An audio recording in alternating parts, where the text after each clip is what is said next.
राधे राधे बच्चों, आपकी पढ़ाई अच्छी चल रही होगी। चलिए, आज बायोलॉजी का एक नया इंपॉर्टेंट टॉपिक हम लोग पढ़ते हैं मिनरल न्यूट्रिशन के अंतर्गत। इसमें हम लोग समझेंगे कि मैक्रोन्यूट्रिएंट्स एंड माइक्रोन्यूट्रिएंट्स क्या होते हैं।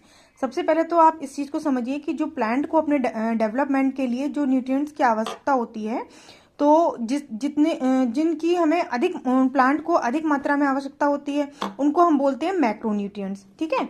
और जिनकी कम मात्रा में आवश्यकता होती है उनको बोलते हैं माइक्रोन्यूट्रिएंट्स, ठीक है। अब इस कुछ इंपॉर्टेंट पॉइंट है, इनको आप याद रखिएगा।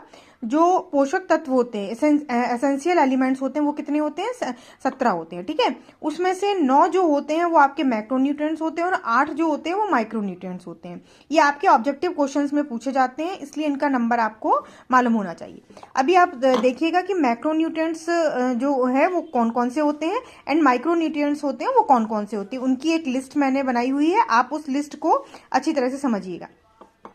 तो H मतलब मैंने इसके सिंबल लिखे हुए हैं और मैं आपको बताती हूँ, ठीक है। H hydrogen, C carbon, O oxygen, N nitrogen, K potassium, Ca calcium, Mg magnesium, P phosphorus, S sulphur, ठीक है।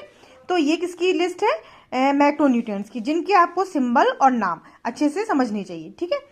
अब माइक्रोन्यूट्रिएंट्स यानी जिनकी कम मात्रा में आवश्यकता होती है वो देखिएगा, Cl chlorine, B boron, Fe iron, Mn manganese, Zn zinc, Cu copper, Ni nickel, Mo जो है आपका मोलिब्डेनम, ठीक है।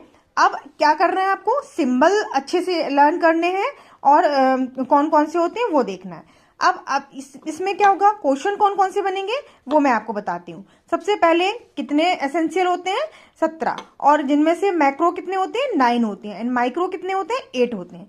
अब मैक्रो नाम से ही पता चल रहा है बृहद पोषक तत्व जिनकी पौधों को ग्रोथ के लिए अधिक मात्रा की आवश्यकता होती है, माइक्रो जिनकी कम आवश्यकता होती है। तो उनके आप विद सिंबल आप उनके नाम अच्छे से याद कीजिएगा। ये आपको कॉम्पिटेटिव एग्जाम में, बहुत सारे एग्जाम में ये बहुत ही इंपॉर्टेंट चैप्टर है, आपको ये अच्छे से आप समझ लीजिएगा। इसके बहुत सारे आंसर्स आप सॉल्व कर सकते हैं इसको समझ के।